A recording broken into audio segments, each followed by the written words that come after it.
Magandang araw sa lahat. Samahan niyo ako muli nitong lulutuin natin ngayon. So dito sa ating kaldero, magpainit lang tayo dito ng tubig. Tapos meron tayo ditong puso ng saging. Balatan lang natin ito at kukunin lang natin yung pinakailalim niya. So ganyan lang.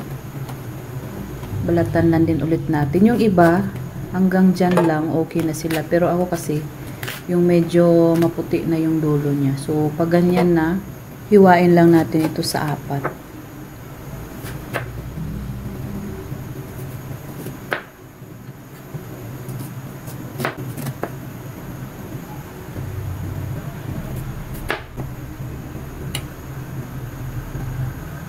So, ayan, kumulo na yung ating tubig.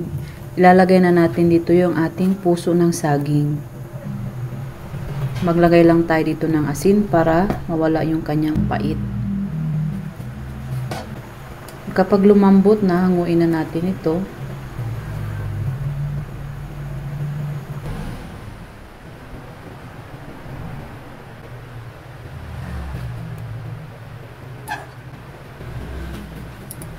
Gupitin lang natin siya para pag lagay natin sa ating food processor, durog na durog siya.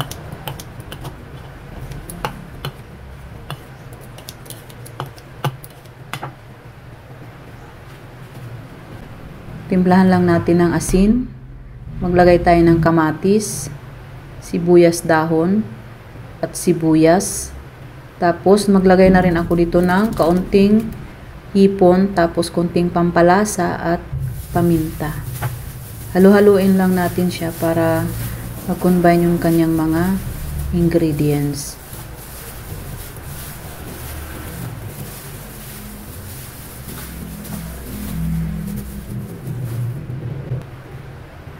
Tabi lang natin. Tapos dito sa ating food processor, ilalagay natin yung ating puso ng saging para magiging pinong-pino siya.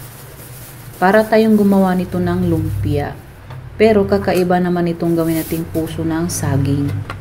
Napakadali lang nito gawin. Ayan, at durog na. Ganyan na po siya. Ilipat lang natin dito sa ating lagayan.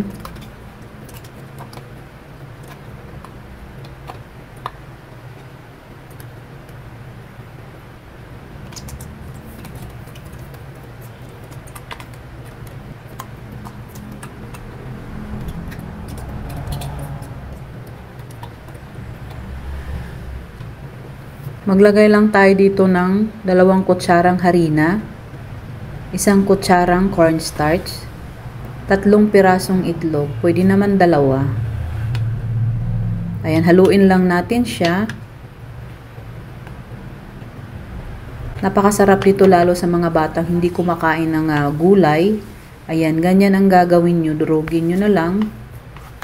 Pwede itong pang merienda at pwedeng pang ulam. So dito sa ating kawali, maglagay na tayo ng mantika. At dito naman ipiprito natin yung ating puso ng saging.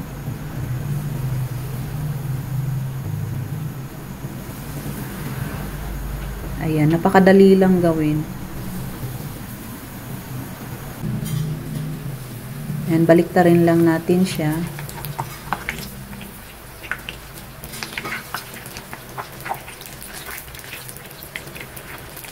Kung bago ka pa lang dito sa aking YouTube channel, huwag mong kalimutan pindutin yung ating bell button para palagi kayong updated sa ating mga napakasimpleng ulam. So ayan, luto na siya. Pwede na natin siyang hanguin.